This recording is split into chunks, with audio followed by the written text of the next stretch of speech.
Welcome to Ada's Reading Retreat. Today's story is called Ruby Bakes a Cake. It's about a raccoon named Ruby, who wants to bake a cake, but doesn't know how. Can her friends help her?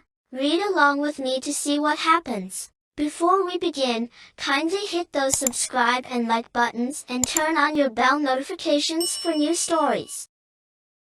Ruby Raccoon wanted to bake a cake, but she didn't know how. I will ask my friends what it takes to bake a cake, she said. Ruby ran to the stone wall. She saw Sam Squirrel. Sam, what does it take to bake a cake?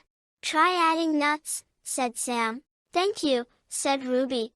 Come join me when my cake is done. Ruby ran to the fence. She saw Bunny Rabbit. Bunny, what does it take to bake a cake?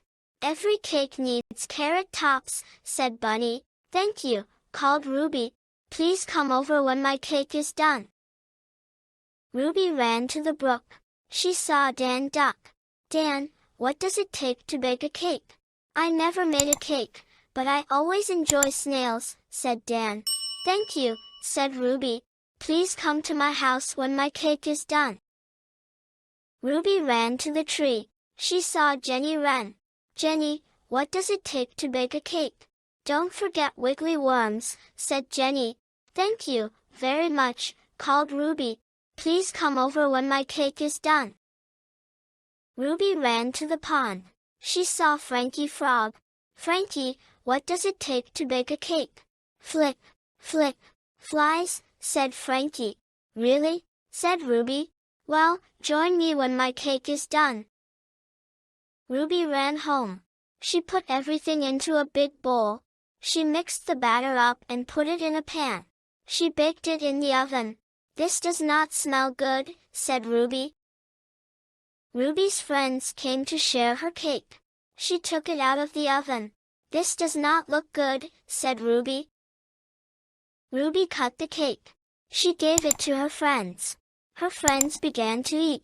This does not taste good, said Ruby. No, Ruby, the cake is nice and crunchy, said Sam. And the cake is good and tall, said Bunny. It has a lovely round shape, said Dan. I have never tasted such a juicy cake, said Jenny. And what a color, Ruby, said Frankie. This is one green cake. Ruby smiled. It is not a good cake, she said, but you are very good friends. Thank you so much for joining me.